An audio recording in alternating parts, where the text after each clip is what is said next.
Hello, New Wave of British Heavy Metal.com here. Today it's the 19th of February 2022.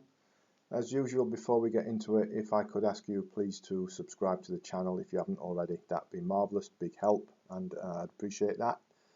Okie dokie, right, today Praying Mantis and their new one, Katharsis. Of course, Praying Mantis, been around since, well, dinosaurs roamed the earth. Almost. Well, I think it was early 70s, wasn't it, when they formed? And of course, they've always been tagged as New Wave of British Heavy Metal. That's when I came across them around about 1980. Went over to Manchester to see Gamma and Praying Mantis were support, as I recall. And they've always been towards the more melodic end of the scale rather than you sort of like full-on Nawabum. And their debut from '81, Time Tells No Lies, bit of a classic, isn't it? We've all got that right. They've been around pretty much ever since, apart from a few temporary disappearances. Here they are, early 22, with a new album, Katharsis. Chris and Tino Troy are still there. And, well, what can I say about Katharsis? Well, yeah.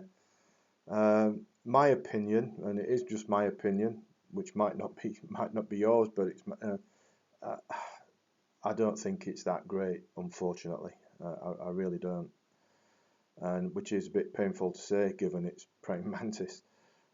Vocalist J.C. Kuipers, if I think I pronounced that right, this guy is phenomenal. What a thunderous, powerful performance he puts in on the vocals. The guy's all over it. Really is outstanding. Unfortunately, everything else does not match up to what JC puts in my opinion. Starts off all right. Cry for the Nations, pleasant enough opener, chugs along quite nicely, bit of oomph about it. The melodies work well and there's a bit of nifty guitar work going on.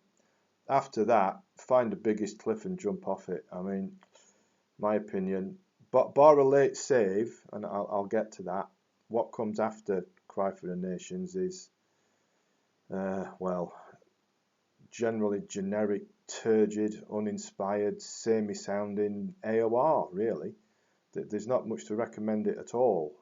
In particular, Sacrifice and Find Our Way Back Home are cringeworthy and almost unlistenable, I think. Long Time Coming tries to be a bit more of a rock song. It tries, but it doesn't make it. But after that turgid stuff, they do close things off with a couple of real belters. Don't Call Us Now and The Devil Never Changes. Both really well put together, high-class chugging melodic rockers with some bite about them. There's some crisp riffs going on, all chug along nicely. Some measured soloing which fits in well with the songs. They're both excellent songs.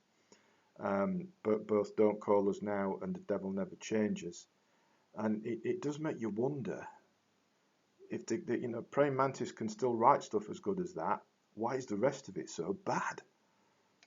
There we are. There's something to ponder and maybe get some better minds than minds on it. But I just don't like this album at all, bar the first track and the last two. Sadly for me, Katharsis, Praying Mantis get a bit of a thumbs down. For me, it just doesn't hit the spot. As I say, bar Cry for the Nations, Don't Call Us Now, and The Devil Never Changes. Whilst I don't like it, perhaps you might, particularly if you like the more lightweight AOR-based stuff, and that's your bag. In case it is, there's a link in the description underneath the video to the album on Amazon, so you can pick up a copy for yourself if you'd like to. In the various formats that are available, but for me it's not good. It's not good, so I'll leave it there. I'll leave it there and clear off. Next, we've got the new Saxon album, which I'll get to in next video, and that's something else. It really is. But Praying Mantis, Katharsis, not for me, unfortunately, bar the three songs I've mentioned. So I'll clear off. But say, please subscribe to the channel before you go. I'd appreciate that. And thanks for watching. Thanks for listening. And of course, take care.